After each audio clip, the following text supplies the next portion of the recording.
আমার পেছনেই শিয়ালদা স্টেশন, ব্যস্ত শহর, ব্যস্ত স্টেশন। আর শিয়ালদা বা হাওড়া মানে কি? ট্রেনে চড়ার গল্প। তাহলে চলুন যাওয়া যাক শিয়ালদা স্টেশনের ভেতরে, বাকি কথা সেখানে হবে।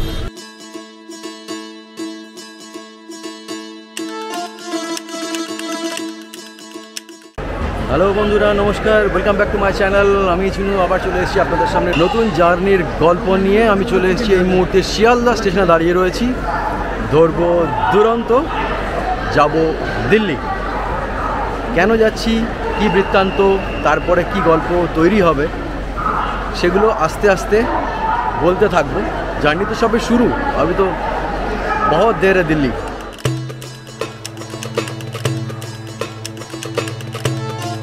এই আমার পেছনে ওয়েটিং লাউঞ্জ রয়েছে, আপাতত এখানে ঢুকবো, ঘন্টাখানেক বিশ্রাম নিয়ে তারপর ট্রেন ধরবো। তাহলে চলুন যাওয়া যাক ওয়েটিং লাউঞ্জে।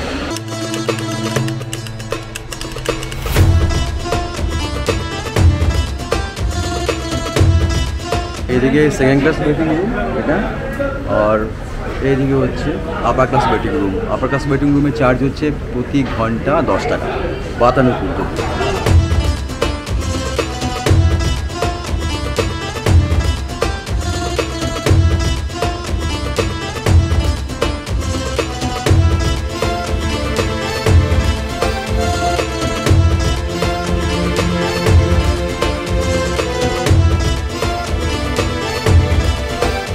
বহুত ভিড়, বাপরে বাপ, গিজগিজ করছে লোক। এখানে 1 ঘন্টায় 10 টাকা নেয়, ভালো ব্যবস্থা। আপাতত এখানে থাকি কিছুক্ষণ।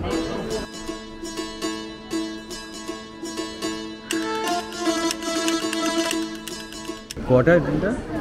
বিকেল 5টা। রাজধানীর জাস্ট 20 মিনিট পর, 10 মিনিট আগে। রাজধানী 4:50। হ্যাঁ, 4:50। তোকে বললাম রাজধানীতে চ, তোর এই দুরন্তর প্রতি হঠাৎ ভালোবাসা জেগে উঠলো কেন জানি না।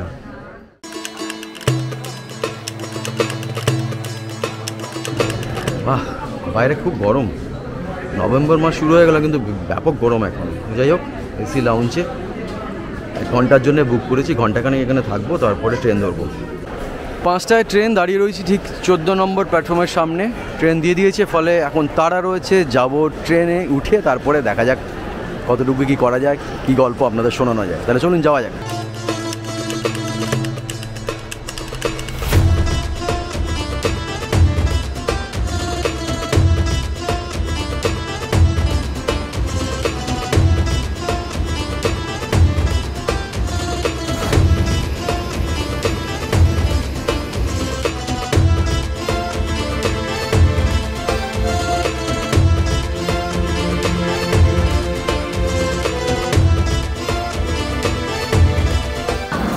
ওয়ান 2259 শিয়ালদা বিকানির দুরন্ত এক্সপ্রেস। এটা বেসিক্যালি আগে শিয়ালদা থেকে নিউ দিল্লি যেত, এখন এটাকে এক্সটেন্ড করে বিকানির অবধি করেছে, মানে রাজস্থানের বিকানির।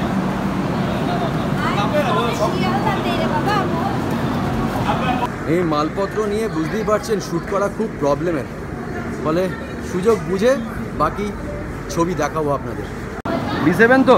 B7 এটা। চল, B7 12259 শিয়ালদা বিকানির দুরন্ত এক্সপ্রেস এসে গেছে আমাদের কম্পার্টমেন্ট। এবার আগে গিয়ে নিজেদের আসনটা বুঝে নিই। চলুন। ছেড়ে দিল দুরন্ত, আপাতত মিশন দিল্লি। উইলিয়াম শেক্সপিয়ারের লেখা বিখ্যাত নাটক জুলিয়াস সিজার পড়েছেন তো? যারা পড়েছেন তারা জানেন সেখানে ক্যাসিয়াস তার বন্ধু ব্রুটাসকে বলছেন, it is not in the stars to hold our destiny but in ourselves. এই উক্তির মর্মার্থ করলে বলতে হয়, destiny is not a matter of chance, it is a matter of choice. গোদা বাংলায় নিজের ভাগ্য নিজে গড়ো। ফলে চান্স নয়, আমাদের চয়েস ছিল যদি সব ঠিক থাকে তাহলে হিমালয়ের দিকে পা বাড়াবো। কপাল ঠুকে শিয়ালদা থেকে দুরন্ত এক্সপ্রেসে চেপে বসেছিলাম। চিকিৎসার কারণে দিল্লি যাচ্ছি। তখনও জানি না ঈশ্বর আমাদের কপালে ঠিক কী লিখে রেখেছিলেন। তাই যখন এই পর্বটা শ্যুট করছি তখনও জানি না দিল্লিতেই আমাদের জার্নি থেমে যাবে নাকি ডেস্টিনি আমাদের অন্য কোথাও টেনে নিয়ে যাবে। It is not a thing to be waited for, it is a thing to be achieved. সিরিজের শুরুতেই দার্শনিকতা দিয়ে শুরু করলাম কেন, গল্প এগোতে থাকলেই তা বুঝতে পারবেন। এই পর্বে আপাতত মিশন দিল্লি।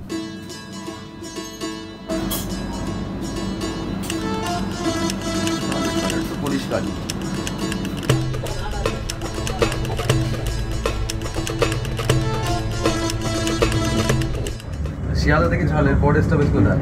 ধানবাদ। একদম সোজা ধানবাদ, তাই তো? হ্যাঁ, ধানবাদের পর মোগলসরাই। মোগলসরাই মানে এখন যেটা হচ্ছে দীনদয়াল হ্যাঁ, দীনদয়াল উপাধ্যায়, তারপরে কানপুর, তারপর নিউ দিল্লি। মানে টোটাল একটা, দুটো, তিনটে স্টপেজ। রাজধানী বোধহয় 4টে, রাজধানী 7। 7টা স্টপেজ রাজধানীতে। হ্যাঁ, দুরন্তর 3টে স্টপ। একটা সময় বেসিক্যালি দুরন্ত কিন্তু উইদাউট এনি স্টপেজ ছিল, মানে ডেস্টিনেশন টু ডেস্টিনেশন। পরে এটাকে যদিও পরে এটাকে টেকনিক্যাল স্টপ করা হয়েছিল। তারপরে এখন অবশ্য ধানবাদ থেকেও টিকিট কাটা যায়, মোগলসরাই অর্থাৎ দীনদয়াল উপাধ্যায় থেকে টিকিট কাটা যায়, কানপুর থেকে টিকিট কাটা যায়। আগে কিন্তু এটা ছিল না। 2009 সালে দুরন্ত যাত্রা শুরু করেছিল।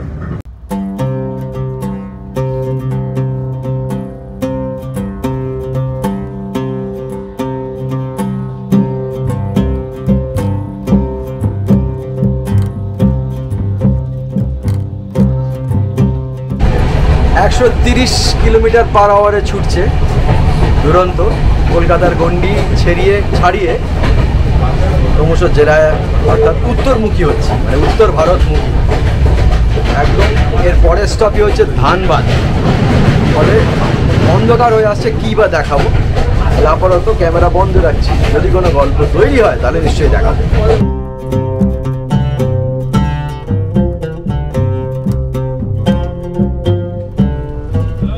ভাই আমার সেফ জায়গায় উঠে গেছে, একদম আপার বার্থে। আর স্ন্যাক্স এসে গেছে, অর্থাৎ সান্ধ্যকালীন যে টিফিনের ব্যবস্থা সেটা দেওয়া হয় এতে দুরন্তে, রাজধানীতেও দেওয়া হয়। তো সেটা আপাতত একটুখানি পেটে চালান করি। খিদেও পেয়েছে, মালটাল টেনে খিদে তো পাবেই। আর যথারীতি দুরন্ত ছুটছে 130 কিলোমিটার পার আওয়ারে। আগেই বলেছি নেক্সট স্টপেজ শিয়ালদা থেকে ছেড়ে একদম সোজা ধানবাদ। তারপর দেখি কি দিয়েছে খাবার দাবারের মেনুতে।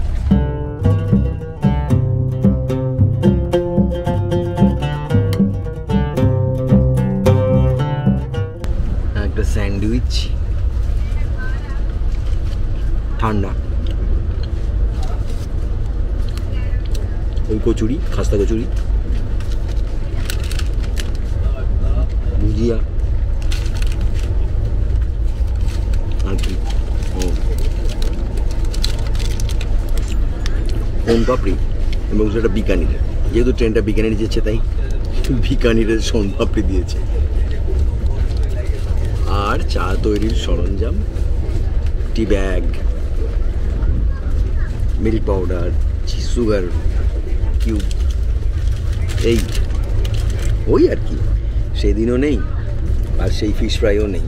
একটা সময় রাজধানীতে অনেক বছর আগে যারা পুরনো যাত্রী তারা জানেন যে হাওড়া থেকে যে রাজধানী ছাড়তো, সেই রাজধানীর খাবার দাবারের মান সত্যিই অসাধারণ ছিল। একটা ফিশ ফ্রাই দিত, দারুণ ফিশ ফ্রাইটা, সম্ভবত বিজলি গ্রিলের। সেই ফিশ ফ্রাই নেই, সেই দিনও নেই, সেই রামও নেই, সেই রাজত্বও নেই। যাই হোক, এটা সমালোচনার জন্য নয়, অনেকটা নস্টালজিক ফিল করলাম, কারণ বহু বছর ধরে রাজধানীতে যাতায়াত করেছি, খাবার দাবার খেয়েছি একটা সময় ছোটোবেলা থেকেই। তো সেই খাবারের স্মৃতি হাতড়ে বেড়াই এখনও আর কি, যখনই ট্রেনে উঠি।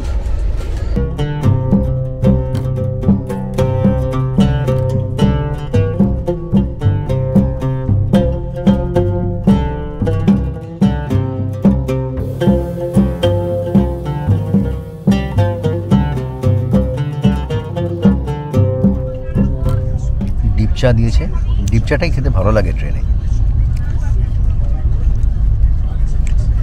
আপাতত চাটা বানিয়ে ফেলি, জুত করে চা খাবো। ও হ্যাঁ, আর এই খাস্তা কচুরিটা রেখে দিয়েছি, চায়ের সঙ্গে খাস্তা কচুরি দিয়ে খাবো। বেশ সন্ধ্যাবেলা জমিয়ে সেই চপ মুড়ি খাওয়ার মতো, যদিও মুড়ি নেই, হ্যাঁ একটা ভুজিয়া আছে আর খাস্তা কচুরিটা আছে, চাটা দিয়ে খাবো। ওরে বাপরে, যে কচুরি তো একেবারে মানে খাস্তা কচুরি সেই চামড়ার মতো হয়ে গেছে। যাই হোক, মানিয়ে নিতে হবে। ঠান্ডা হয়ে গেছে তো কচুরি তো শক্ত হয়ে যাবেই, সেই ক্রাঞ্চি ব্যাপারটা থাকে না দেরি হয়ে গেলে। এবার চায়ে চুমুক দিতে ভালো লাগছে, বেশ চনমনে ব্যাপারটা ফিরে আসছে। আর ট্রেনে সফরের সময়টা সত্যি অখণ্ড অবসর। কী বা করবো, সেই অবসরটাকে কাজে লাগাই, আর বই পড়ি। নয়তো এখন তো অনেক সুবিধা হয়েছে, ট্যাবলেট আছে, ফলে ওয়েব সিরিজ বা মুভি দেখে নেওয়া যেতে পারে। কারণ বাড়িতে একদমই সময় হয় না, এগুলো দেখা টাকা হয় না। ট্রেনের এই সফরটার এই যে অবসরটা না, আমি সত্যি খুব এনজয় করি। কিন্তু হ্যাঁ, খাওয়া দাওয়াগুলো ঠিক আছে, ওগুলো সাইডে থাকুক, ওগুলো এমন কিছু ব্যাপার না, মানিয়ে নেওয়াই যায় রাস্তাঘাটে। কিন্তু এই যে অখণ্ড অবসরটা পাওয়া যায়, কিচ্ছু করার নেই, কোথাও যাওয়ার নেই, শুধু ট্রেনটা যাচ্ছে আমাকে নিয়ে, এটা দারুণ লাগে। তাহলে আপাতত সন্ধ্যের চাটা এনজয় করি। আপনারাও যদি সন্ধ্যের সময় দেখে থাকেন, তাহলে আপনারাও আপনাদের চাটা এনজয় করুন আমার সঙ্গে, বাড়িতে বসে আর ভার্চুয়ালি এই ট্রেন সফরে যোগ দিয়ে।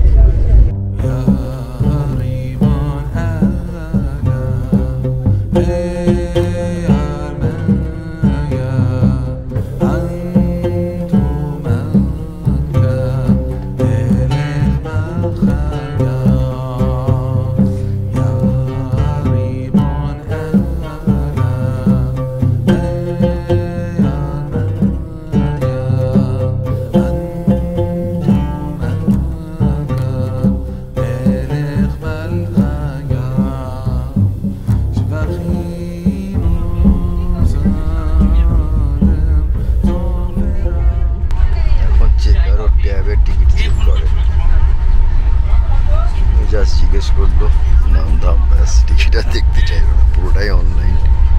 ওনারও সে আগের মতো আর হাতে হাতে টিকিট দিয়ে চেক করার ব্যাপার নেই। দেখলো ট্যাব, দেখলো ট্যাবে জিজ্ঞেস করলো বার্থ নাম্বার কত, ব্যাস, দ্যাটস ইট। জমানা পাল্টে গেছে, বুঝেছেন? সময়ের সঙ্গে সঙ্গে সব কিছু পাল্টে যায়।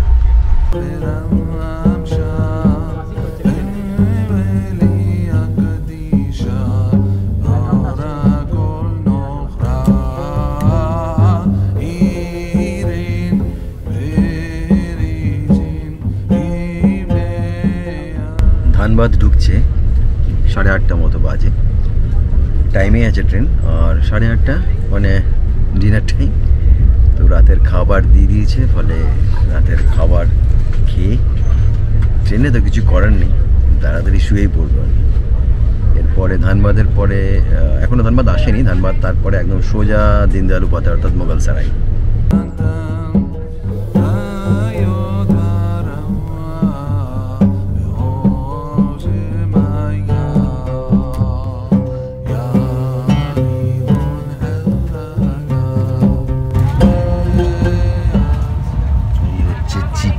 চিকেন কারি দিয়েছে, ডাল, রাইস, জিরা রাইস, আর হচ্ছে পরোটা। রাইসের এখন খাবো না, দুটো পরোটা আছে, এই খেলেই আমার পেট ভরে যাবে। আর সল্ট রয়েছে, সল্ট, নুন, যাক একটা মাউথ ফ্রেশনার দিয়েছে, এই আর কি, শুদ্ধি, আর একটা স্যানিটাইজার দিয়েছে। এটা একটা নতুন সিস্টেম করোনার পর থেকে। যাই হোক, ভাত বলতে হালকা গরম আছে ভাত, পরোটা দুটো গরম আছে, আর ডাল, হ্যাঁ হালকা গরম। চিকেন কারিটা অতটা গরম নয়, স্টিল এমনিতেই এসির মধ্যে খুব তাড়াতাড়ি ঠান্ডা হয়ে যায়। যাই হোক, এই হচ্ছে খাবার দাবার, খারাপ না খাবার, ভালোই। আর এটা আপাতত খেয়ে তারপর কিছু করার তো নেই, ট্রেন, শুয়ে তো পড়তে হবে, বলে খাওয়া সেরে শুয়ে পড়বো। আর শেষ পাতে দইও আছে। রাতের মেনু দেখে ফেলেছেন, এবার চটপট খেয়ে ফেলি, নাহলে আরও ঠান্ডা হয়ে যাবে বেশি বক বক করতে গেলে।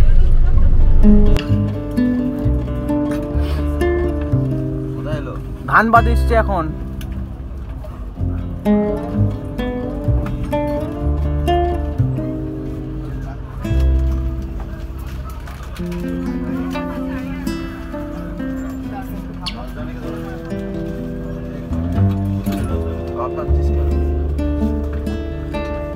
রাজধানী ছেড়ে দিল। রাজধানী ইজ ডিপার্টিং। হ্যাঁ, রাজধানী ছেড়ে দিচ্ছে। হ্যাঁ,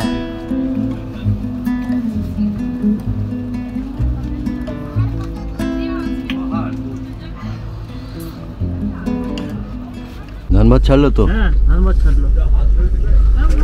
সামনেই তো রাজধানীটা যাচ্ছে না? হ্যাঁ,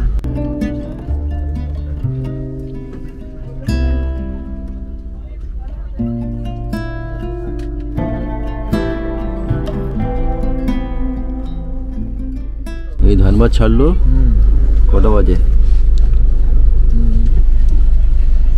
8:50, 8:45। 5 মিনিট ধর আমার ঘড়ি পাস রেখেছি। এরপরে মুঘলসরাই। মোগলসরাই 3টার উপর ধরে। সেটা কটায়? 1:25 রাত্রি। রাত 1:25, রাত 1:30টায়। তার মানে চল। আর কানপুর হচ্ছে 5:35 সকাল। সকাল। হ্যাঁ,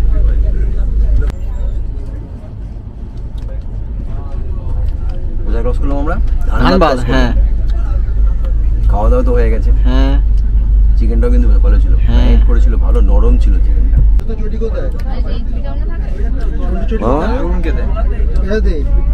ভ্যানিলা ফ্লেভার।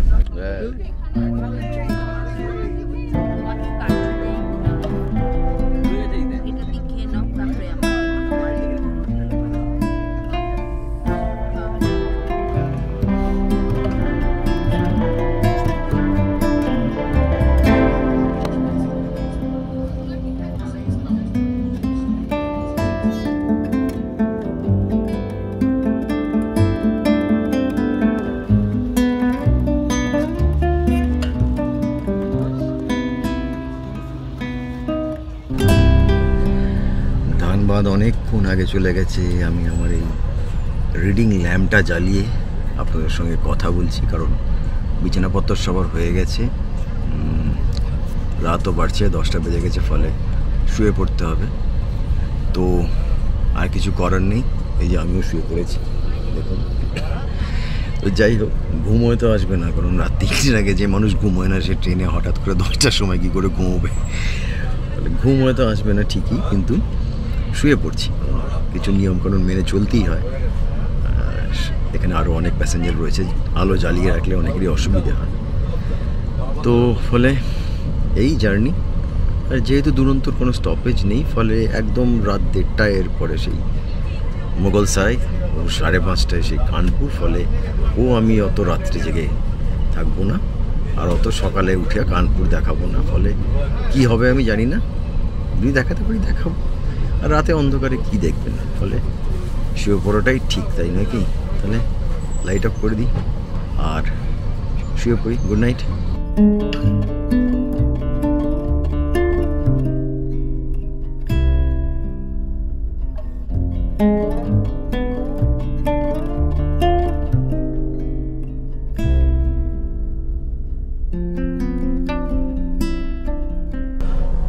রাত 1:30 বাজে এসে পৌঁছেছি মুঘলসরাই।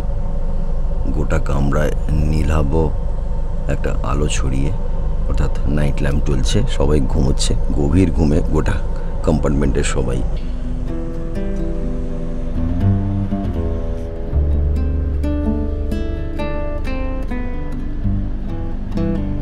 ট্রেন এসে দাঁড়িয়ে রয়েছে মুঘলসরাই, অর্থাৎ দীনদয়াল উপাধ্যায় জংশনে।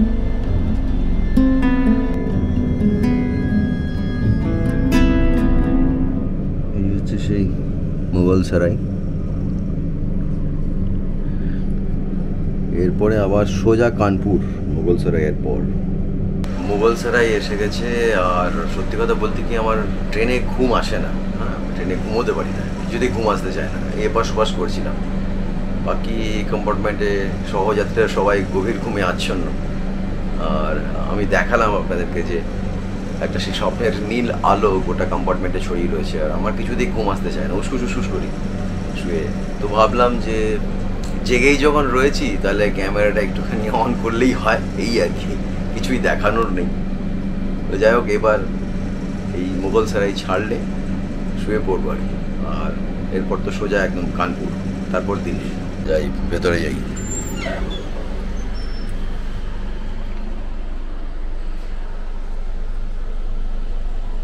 সাবেক মুঘলসরাই, যা কিনা এখন পণ্ডিত দীনদয়াল উপাধ্যায় জংশন নামে পরিচিত। মুঘলসরাই মানেই ঢুকে পড়লাম উত্তরপ্রদেশে, আর এই জংশন উত্তরপ্রদেশ সহ দেশের অন্যতম ব্যস্ত একটি স্টেশন। 1883 সালে তৈরি হয়েছিল এই স্টেশনটি। একটা সময় এই মুঘলসরাই শহরটিকে বলা হতো সদর-ই-আজম। বেনারস বা বারাণসী এখান থেকে আর মাত্র 16 কিলোমিটার দূরে, তাই এই স্টেশনটিকে গেটওয়ে অফ বারাণসীও বলা হয়ে থাকে। 2018 সালের অগস্ট মাসে এই স্টেশনটির নাম বদল করা হয়। মুঘলসরাই মুছে গিয়ে নতুন নাম হয় পণ্ডিত দীনদয়াল উপাধ্যায় জংশন। দীনদয়াল উপাধ্যায় ছিলেন ভারতীয় জনসংঘের নেতা ও দলের সভাপতি। 1968 সালের ফেব্রুয়ারি মাসে জনপ্রিয় এই রাজনৈতিক নেতার মৃতদেহ পাওয়া যায় এই মুঘলসরাই স্টেশনের রেল লাইনে। তার অস্বাভাবিক মৃত্যু রহস্য আজও ফাঁস হয়নি। 2018 সালের জনপ্রিয় এই ডানপন্থী নেতার 50তম মৃত্যুবার্ষিকীতে এই মুঘলসরাই স্টেশনের নাম বদল করে তাঁর নামে উৎসর্গ করা হয়েছিল।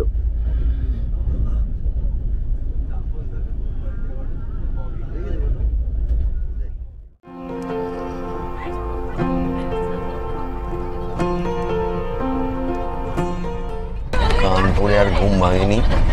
কানপুর সকাল 5:30টায় ক্রস করেছে, এখন 8:03 বাজে। ঘুম থেকে উঠেছি, বেডটি দিয়ে গেছিল, সেই চা আমি খাইনি, কারণ সকালবেলা 7-8টার সময় চা দিয়েছে। এমনিতে অনেক রাত করে ঘুমোই, তো সকালে আর আমি চা খাইনি। ব্রেকফাস্ট আসবে একটু পরে, তো ব্রেকফাস্ট করবো। তাই খবরের কাগজ দিয়ে গেছে, খবরের কাগজটা না চোখ বোলালে আমার আবার সকালের দিনটাই শুরু হয় না। এটা আমার বরাবর অভ্যেস। খবরের কাগজ শুধু দেখে নিই, তারপরে ব্রেকফাস্ট আসবে, ব্রেকফাস্ট সারবো। আপাতত মুখ ধোয়া হয়ে গেছে, ব্রাশ করে ফেলেছি। আর যেভাবে এগোচ্ছে তাতে মোটামুটি ঠিক টাইমে ট্রেন পৌঁছে যাবে আশা করছি। এখন অবধি অন টাইম আছে।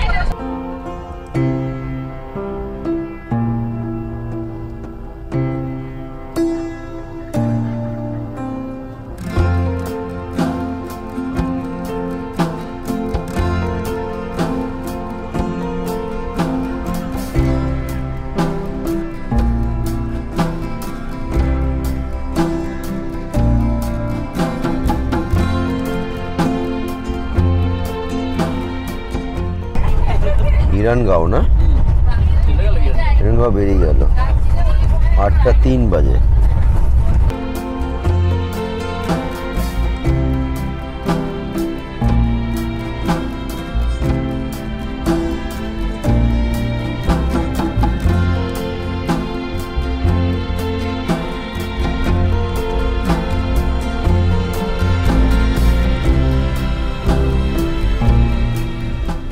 ব্রেকফাস্ট এসে গেছে, ফলে আপাতত একটু খিদেও পেয়েছিল। ব্রেকফাস্ট দিয়ে দিয়েছে, ফলে আপাতত সেটাকে পেটে চালালো। ব্রেকফাস্টে হচ্ছে ব্রাউন ব্রেড দিয়েছে। ব্রেডটা ঠান্ডা লাগছে যদিও। আচ্ছা, অমলেট আছে, অমলেটটা গরমই আছে। বাটার দিয়েছে আর একটা ম্যাঙ্গো জুস, টমেটো কেচাপ, আর নুন দিয়েছে, আর গোলমরিচের গুঁড়ো দিয়েছে। যাই হোক, আপাতত টোস্ট বানিয়ে অমলেট দিয়ে খেয়ে নিই, তারপর হয়তো চা দেবে, চা খাবো। কারণ আমার সকাল থেকে আসলে চা খাওয়া হয়নি। মর্নিং টি দিয়েছিল, যেটা অ্যাকচুয়ালি পরিভাষায় বেড টি বলে, কিন্তু সেই বেড টি আমার খাওয়া হয়নি, আমি তখন ঘুমোচ্ছিলাম। এখন এটা খেয়ে নিয়ে তারপরে চাটা খাবো।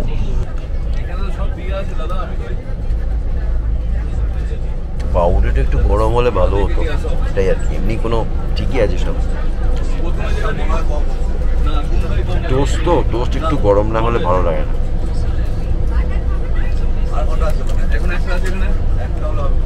যাই হোক, রেল জার্নিতে অনেক কিছুই আপোষ করতে হয়, কিছু করার নেই। রাস্তায় বেরোলে অনেক কিছু মেনে নিতে হয়, আপোষ করতে হয়, মানিয়ে নিতে হয়, না হলে তো জার্নি আরও বেশি কষ্টকর হয়ে যাবে। চলো ঠিক আছে, অসুবিধার কিছু নেই, দিয়েই চলবে। অমলেটটাকে ভেতরে দিয়ে নিয়েছিস? ওইভাবে স্যান্ডউইচ করে নিয়েছিস? তাই তো দেখছি। আইআরসিটিসির দৌলতে এই আমের জুসে, অর্থাৎ আমের রস, ম্যাঙ্গো জুসে চুমুক দিচ্ছি, অর্থাৎ পান করছি। একটা রাজকীয় মেজাজ এসে গেছে আইআরসিটিসির দৌলতে। এই চায়ের সামগ্রী আপাতত চাটা বানিয়ে নি, চা না খেলে হচ্ছে না। 9টা বেজে গেছে বলে একটু চা খেয়ে নি। তৈরি হয়ে গেল আমার চা।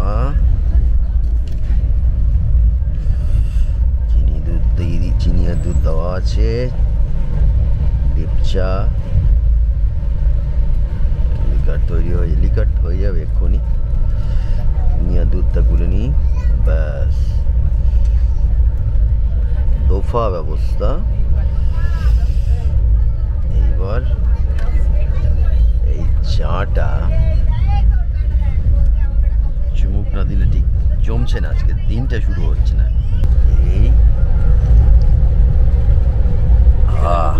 এইবার যেন দিন শুরু হলো। এতক্ষণ খেলাম অনেক খুশি, কিন্তু চাটা যতক্ষণ খাচ্ছিলাম ততক্ষণ যেন দিন শুরু হচ্ছিল। এবার পারফেক্ট ডে।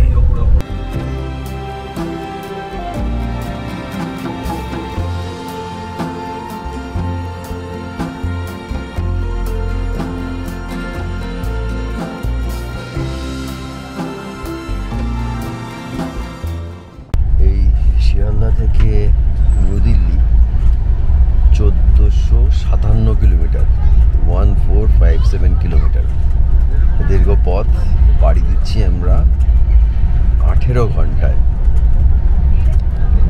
রাজধানী 18 ঘন্টা, দুরন্ত 18 ঘন্টা। পূর্বাও কিন্তু এলএইচবি কোচ, কিন্তু পূর্বার ভাড়া হচ্ছে কত? পাটনা আর গয়া দুটো রুট আছে, 1665 এরকম মতো, 1600-1700 টাকা ধরুন।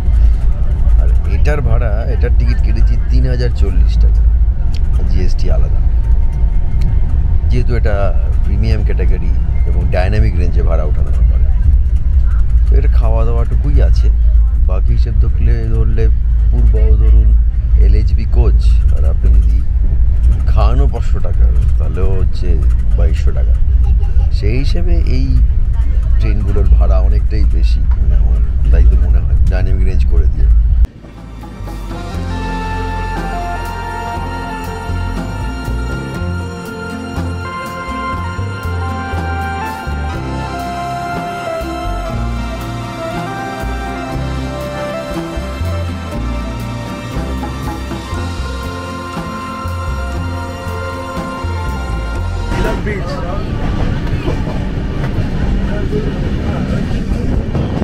দিল্লি ঢুকছি, তিলক ব্রিজ ক্রস করলাম। এটা কি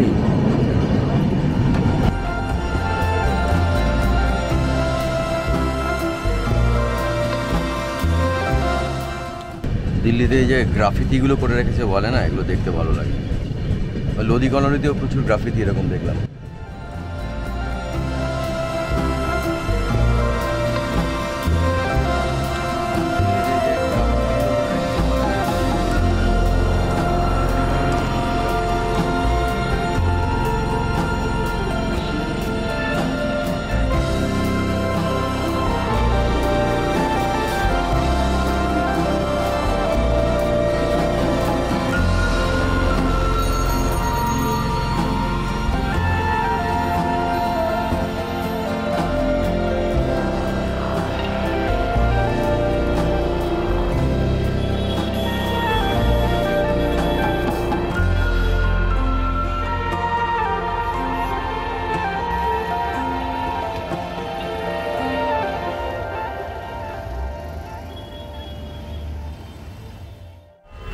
অবশেষে পৌঁছে গিয়েছি নয়া দিল্লি। নিউ দিল্লি রেল স্টেশনের সামনেই দাঁড়িয়ে রয়েছি। পাহাড়গঞ্জ এলাকায় প্রচুর ভিড়, প্রচুর নয়েজ আপনারা পাচ্ছেন। দিল্লিতে কিছু কাজ আছে, ঠিক আছে, সেটা অবশ্যই মেডিকেল গ্রাউন্ডে। সেই কাজ সেরে যদি সময় পাই তাহলে আমরা একটু অন্যদিকে যাওয়ার চেষ্টা করব। তাহলে জার্নির ভিডিও এখানেই শেষ করছি। নিউ দিল্লি থেকে সাইন আপ করছি আমি চিনু। সবাই ভালো থাকবেন, দেখা হচ্ছে যদি সম্ভব হয় পরের এপিসোডে, যদি করতে পারি তাহলে। See you in the next one, till then goodbye, take care.